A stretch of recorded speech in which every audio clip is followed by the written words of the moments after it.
Okay, good afternoon. We're going to start. We have a gun trafficking arrest press conference we're having today. I just want to announce some of the speakers we have.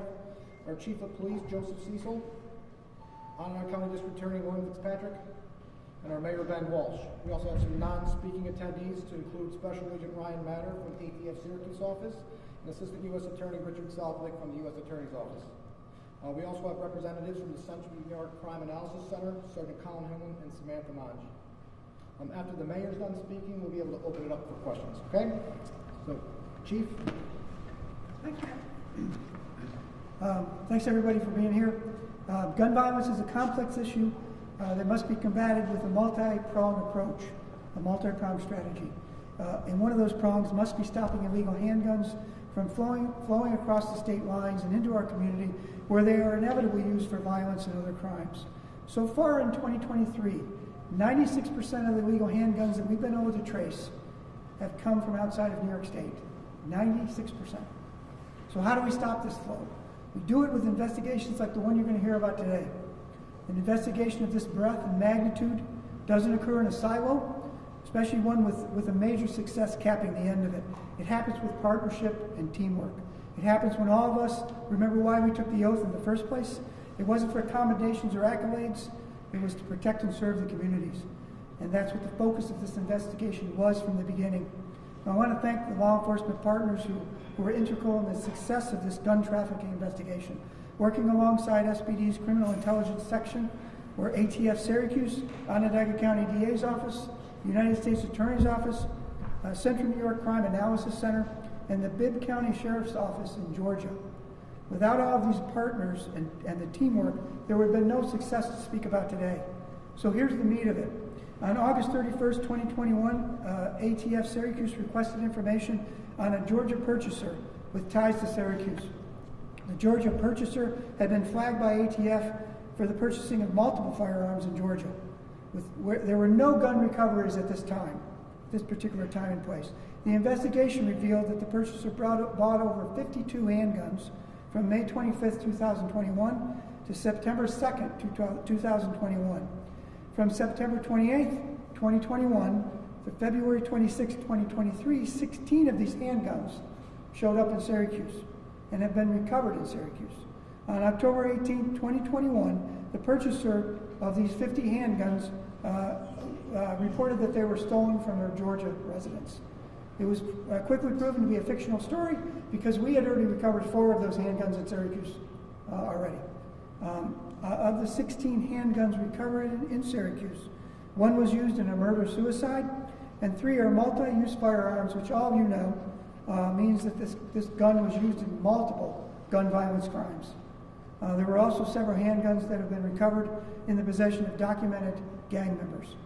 3 defendants from Syracuse with Georgia ties have been indicted by the District Attorney's Office on a total of 150 felonies, including multiple degrees of criminal possession of a weapon, criminal possession of a firearm, criminal sale of a firearm, and conspiracy.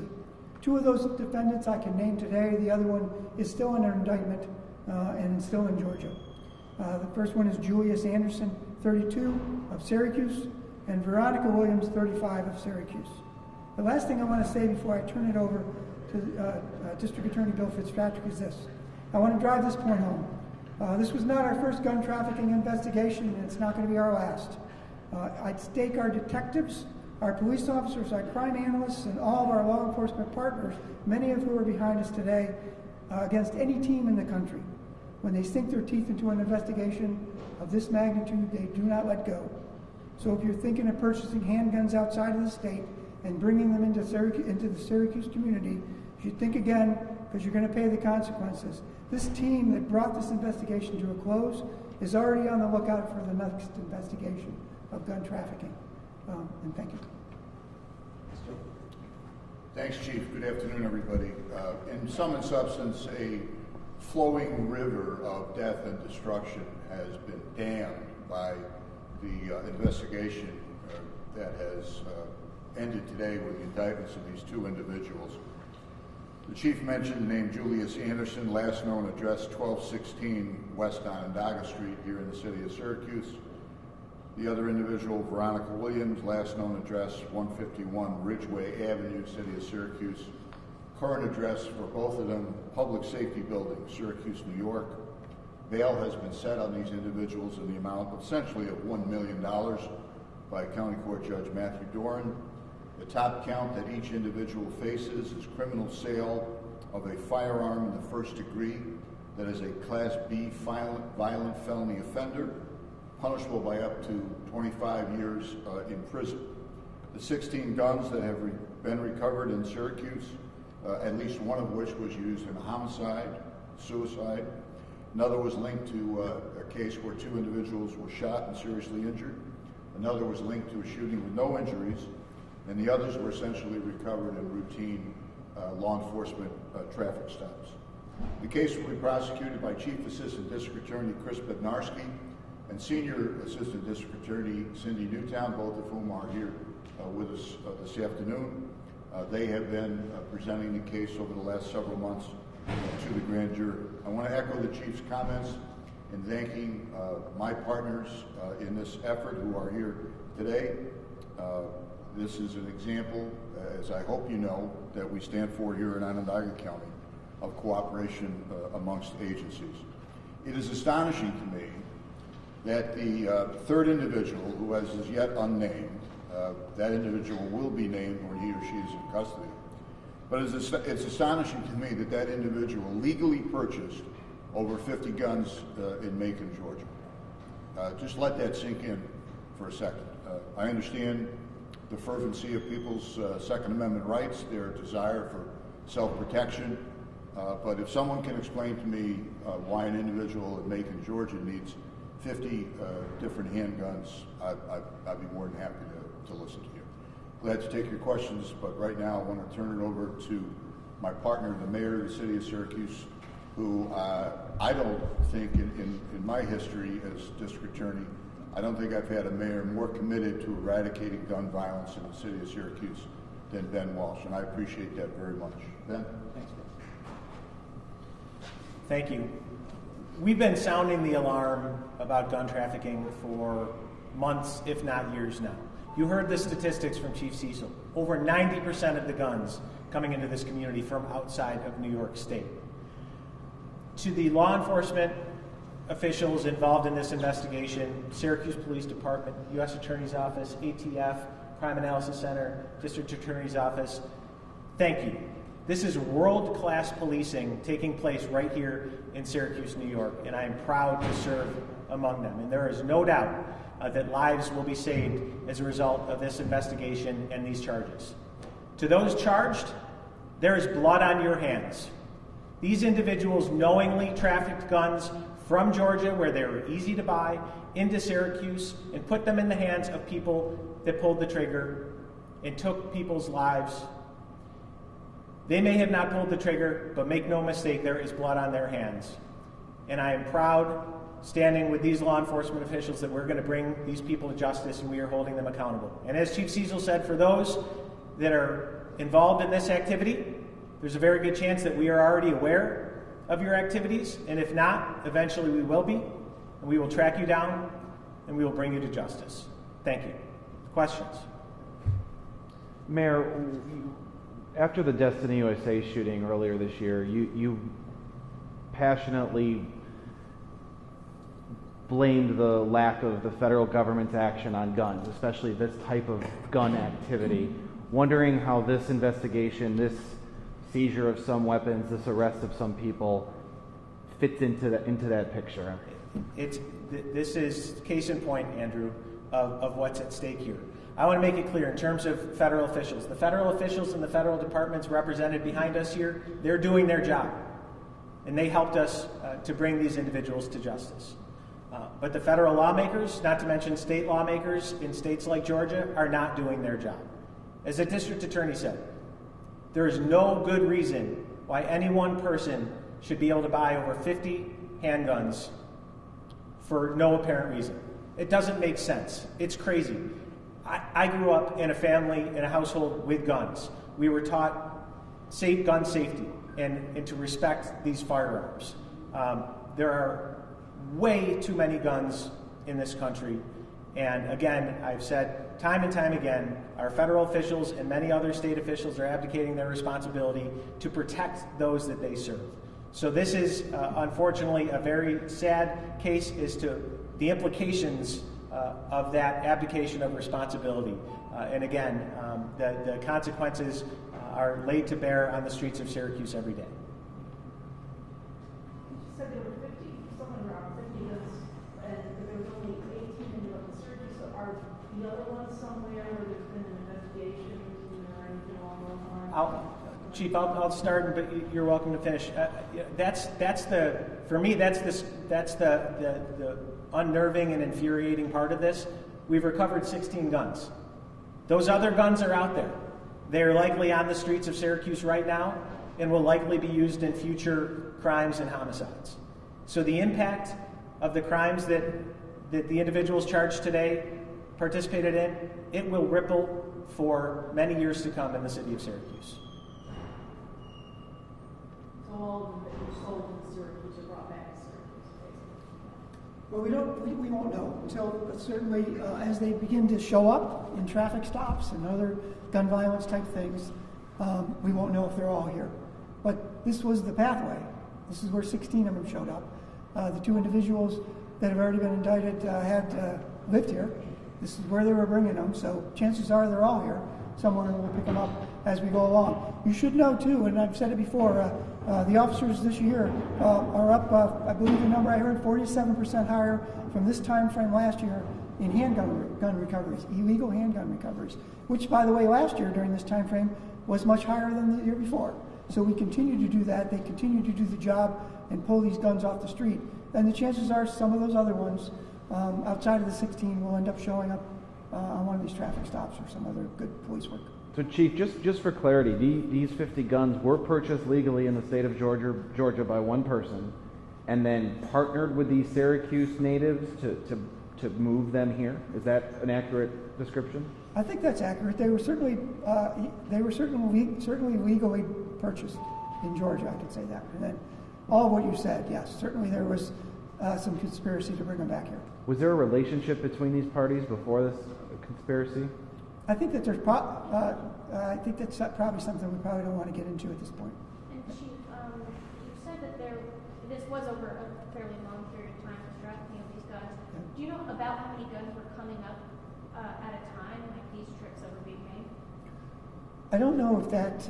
I don't know. I don't know if that's something. I don't know if Sergeant Hillman wants to even mention that. It might not be something he wants to reveal. He was certainly integral in the entire investigation, but I'm not sure that's something. Yeah, as far as specifics on the case, it was just indicted today, so I don't want to take too much away from the district attorney's office. They still have to prosecute this case. How do you know about the number 50? Is it that this person who purchased them, there was a record kept of guns purchased? Yeah, they're exactly that. Yes. So jurisdiction-wise, how does it all work out?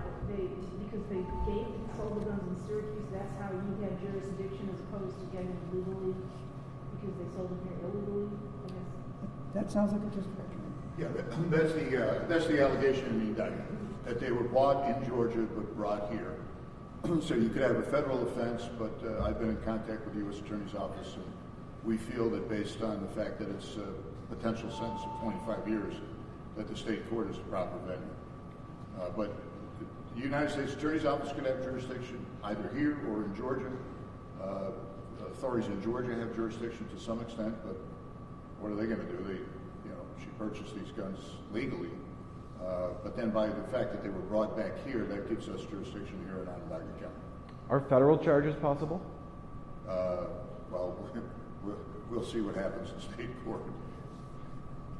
I mean, is there a... Bail was a nice start. Anyway, that's something that the judge actually listened. And What are the laws... I know you don't want me to talk about bail, Andrew. That's all right. Go ahead. No, I don't want to stop you. No, it's all been solved. I read that in the New York Post or something. It's nothing to worry about. I'll have to find another boogeyman to cry about. But go ahead. I'm sorry. What are the laws about transporting guns purchased legally in one state to other states? Is that... Well, it depends. If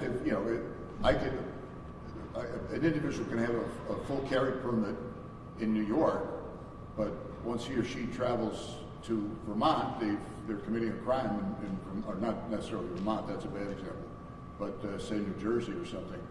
So different states have different rules about gun permits. I mean, it happens all the time at the airport. These nitwits from out of state have a lawful gun permit, and they show up at Hancock, and oh, geez, I forgot it was in my travel on bag, you know. So. Were all 50 guns handguns? Yes, and there was the actual number is 52. Not to be picky, but it's actually 52, and they're all, as I understand it, Chris, all handguns. Yes. Was there any specific brand that popped up the most? No, the various models. The two defendants who have been arraigned allegedly would give instructions to the third defendant that these are the types of guns they were looking for. So there were almost orders made, that's part of the allegation? Sorry? They were almost making orders, and that's part of the allegation? Yeah, kind of like a grub hub for guns. Is this a big money-making thing? I mean, how much do they make from, let's say... I don't know that we have a dollar amount, but it's certainly lucrative enough. It's not lucrative enough to give up 25 years of your life, but that's a decision that these people make. The mayor talked about the blood on hands of these suspects. Would the chief or the DA put stories behind these people? The blood on hands. This blood came from who? What cases are these guns attached to that the community knows? Well, I'll let the chief answer it for himself. But as I said, one was used in a murder-suicide. I can get you more specific details about the name of that case. One was linked to a shooting that involved two victims. Another was linked to a shooting where, for whatever reason, there were no injuries. And as I said, the rest of them were recovered in lawful police activity. And it's fairly obvious. Look, they're not smuggling, marijuana or candy. They're smuggling instrumentalities of death into this community to be used illegally. None of these guns were sold legally in the state of New York. How does a detective go about attaching a singular firearm to a scheme like this? Are they serialized, and are those records kept? The way this whole investigation started was because of the diligence of the Crime Analysis Center. When they analyze every gun that comes in with our partners at ATF. So once we get a trace on that gun, we then take appropriate action depending on where that investigation leads. But when the number of guns surfaced, 16, all coming from Macon, Georgia, all purchased by the same individual who used to have a residence in the city of Syracuse, that was the impetus that started the investigation and brings us to where we are today. So the records of the found guns did still easily match records of where they were purchased in Georgia? Yes. If these were ghost guns, the difficulty would be obvious. And you can trace some of these guns before they're recovered, right, through shell casings and things like that for those multiple use firearms? We're constantly tracing guns in all kinds of methods. We trace each projectile. We trace each shell casing. It's a system known as NIBIN. We try to link them to each other. We try to link them to other crimes. We try to see if a bullet used in a homicide is related to a gun used in a robbery. And that's the whole purpose of the Crime Analysis Center. It's not always publicized, but it's integral to why we're here today. Any final questions before we wrap up? Good. All right. Thank you. Thank all. you.